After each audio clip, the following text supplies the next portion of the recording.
প্রকাশ্যে আপনাদেরকে ক্ষমা চাইতে হবে বাংলাদেশের জনগণের কাছে। বাংলাদেশের জনগণের কাছে আপনাদের প্রকাশ্য ক্ষমা চাইতে হবে। প্রকাশ্য ক্ষমা না চাওয়া পর্যন্ত বাংলাদেশের জনগণ ৭১-এর বন্ধু রাষ্ট্র আজকে তাদের যে আচরণ, এই 53 বছরে তাদের যেই আচরণ, সেই আচরণে তারা তাদের যেই নামের সাথে যে আমরা বন্ধুত্ব স্থাপন করব, সেটা থেকে তারা সেই যোগ্যতা হারিয়েছে।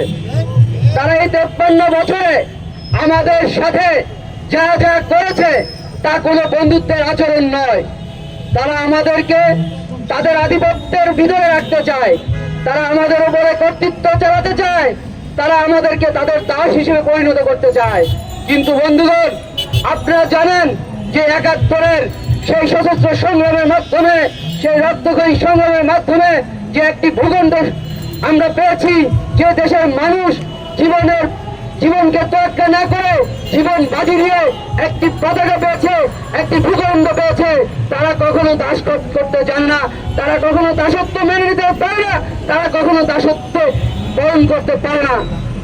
আজকে যে ঘটনা তারা ঘটিয়েছে, তারা আসামে যে ঘটনা ঘটিয়েছে, তা তো বিএনএর আইন সুস্পষ্টভাবে লঙ্ঘন করেছে। একটা দেশের দূতাবাস একটা দেশের সার্বভৌমত্বের সমান, আজকে তারা সেখানে হামলা করে আমাদের দেশের সার্বভৌমত্বে তারা আঘাত করেছে। বন্ধুগণ, আজকে তারা কি বলছে? তারা বলছে এদেশের সনাতনীরা, এদেশের সংখ্যালঘুরা নাকি বিপদগ্রস্ত। কিন্তু বন্ধুগণ, আমাদের দেশের সংখ্যালঘুরা যেভাবে আছে ঠিক সেভাবে থাকবে এবং তাদের নিরাপত্তার দায়িত্ব আমাদের, তাদের সম্পূর্ণ রক্ষা করার দায়িত্ব আমাদের। কিন্তু বন্ধুগণ, আজকে সেই ভারতে একটি সাম্প্রদায়িক একটি সরকার আছে, তাদের সমস্ত কার্যক্রম সাম্প্রদায়িক এবং যেই সংগঠনগুলো এই ঘটনা ঘটিয়েছে তারাও সাম্প্রদায়িক, তারা সন্ত্রাসী। তো তাদের দ্বারা এই ধরনের কথা বলা যায় না।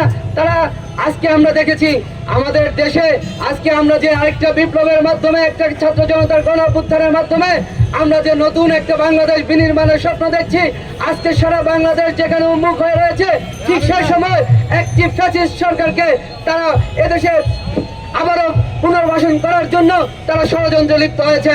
আমরা তাদেরকে স্পষ্টভাবে বলে দিতে চাই, তাদের কোন ষড়যন্ত্র আর কোন ষড়যন্ত্র এদেশে কায়েম হবে না।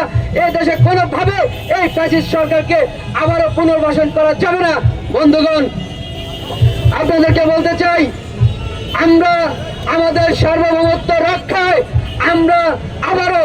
আমরা যেভাবে ৭১-এ কাঁধে কাঁধ মিলিয়ে লড়েছি এবং ২৪-এ আমরা যেভাবে কাঁধে কাঁধ মিলিয়ে লড়েছি, সেখানে আমরা দেখেছি এই ২৪-এও যে ২৪ জনের মতো আমাদের হিন্দু সম্প্রদায়ের ভাই বোন শহীদ হয়েছেন। এবং আমরা যদি আবারও আমাদের সার্বভৌমত্বের উপরে কোনো ধরনের আবারও আঘাত হানে, তাহলে আমরা আবারও কাঁধে কাঁধ মিলিয়ে আমরা তাদেরকে উচিত জবাব দেব। ধন্যবাদ সকলকে।